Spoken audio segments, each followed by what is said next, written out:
It's important to understand that this thing we call awareness or consciousness, in some places it's called God or Buddha mind or higher centers or pure presence. These are all names given to this phenomenon, which it's important to understand remains invisible to the mind. It remains invisible to all four centers: the intellectual center, emotional center, moving center, and instinctive center. At the same time, it can be recognized, it can recognize itself. And the more awareness, consciousness, pure presence, pure being, whatever we call it, the more it recognizes itself, the more it can be understood as a mystery. And this mystery of awareness gets easily caught up in the notion of being the person into whom it is drawn.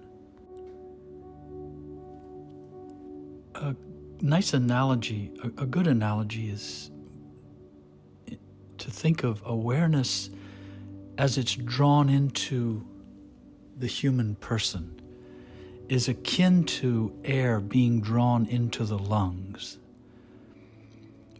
And when air comes into the lungs, it essentially, this air, among the many things that it brings, at least that science knows about, are the oxygen, which enlivens the entire body and animates the human being. Without air in the lungs, we are really a corpse. And so this air is what is responsible for giving what's called life to the body and to the mind. And the same thing happens with awareness, consciousness. It is drawn into the life of a human being. And the human being and the life of that human being is totally dependent upon this awareness, which enlivens it and animates it. But what happens is that, just as in the case of air coming into the lungs, this awareness is appropriated by the four centers, by the human being. And it is appropriated by the human being because the human being depends entirely on this awareness to enliven it and animate it and give it life. But it is a misappropriation. It's a misappropriation in the sense that the awareness, this mystery of consciousness, is not what it is animating. It is not what it is enlivening. It is not what it is giving life to in form.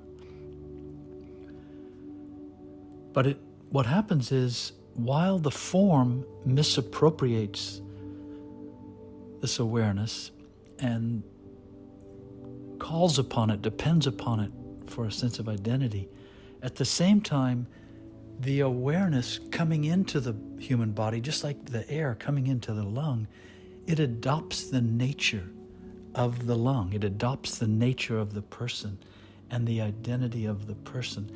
And then it gets caught up in the notion of being the person.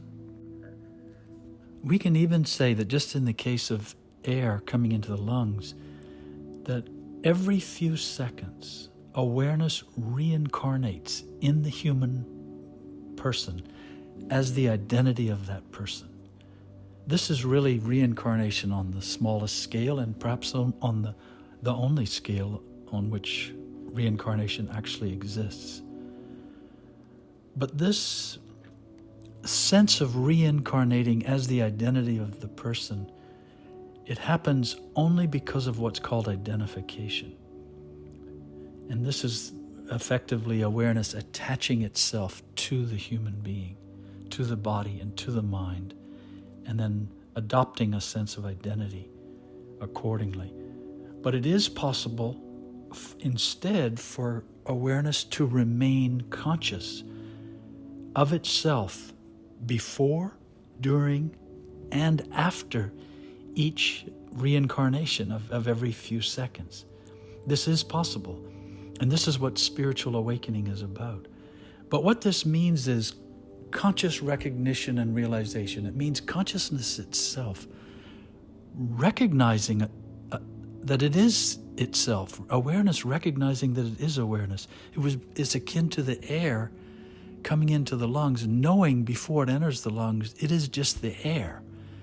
And then while it's entering and passing through the lungs, it can retain recognition of itself as air. And then as it departs and goes back out, before being recirculated again, it retains recognition of itself. And in this sense, it's not a matter of the lung remembering that the air is air. It's a matter of the air knowing and realizing itself as air and remembering itself as air. In exactly the same way, it's not a matter of our mind or our emotions, or as is sometimes said, our heart. It's not a matter of our mind and our heart remembering about awareness and trying to engage awareness or trying to become awareness.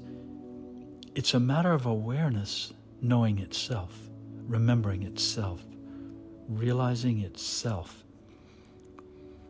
And this is very different because the mind, of course, wants to envision awareness as something visible, tangible, something it can hear and see and feel. And it's not. This mystery, as was mentioned earlier, is invisible. It's not tangible, it's silent, it's empty. At least it seems to the mind to be empty. It seems to be a void, when in fact it's not a void to itself. It's actually full in relation to itself as the void. And in fact, the real mystery, whereas awareness is come to be understood as a mystery by the mind and body, by the four centers, the real mystery is that this mystery can know itself. And in knowing itself, it can actually begin to comprehend through its own consciousness the source of itself. And this represents a further expansion of consciousness, a further deepening of awareness. And one thing to add to this analogy of how awareness in relation to our four centers is akin to air in relation to the lung is to realize that when the body has a hard time breathing, it's the lungs that are struggling, and they're struggling for air, but the air itself never struggles. And when the body dies, the air returns to the origin of itself in space. You could say that the air that was in the lung, it rejoins itself in space. And we can compare this to awareness, that as awareness is in our body-mind, as it's occupying this form and enlivening this form,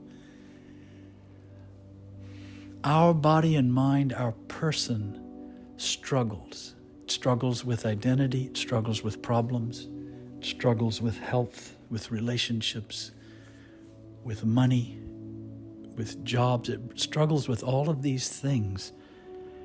But awareness itself never struggles, is never actually struggling.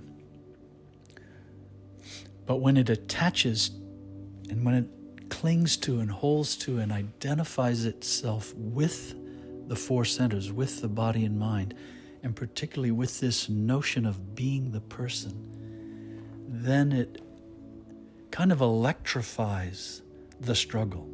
It vivifies our problems. It animates our worries and our concerns and our anxiety and fear and anger.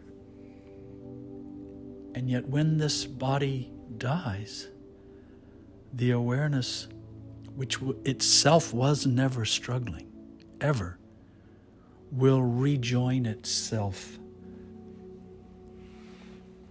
in the depths of itself, in the void. And somehow,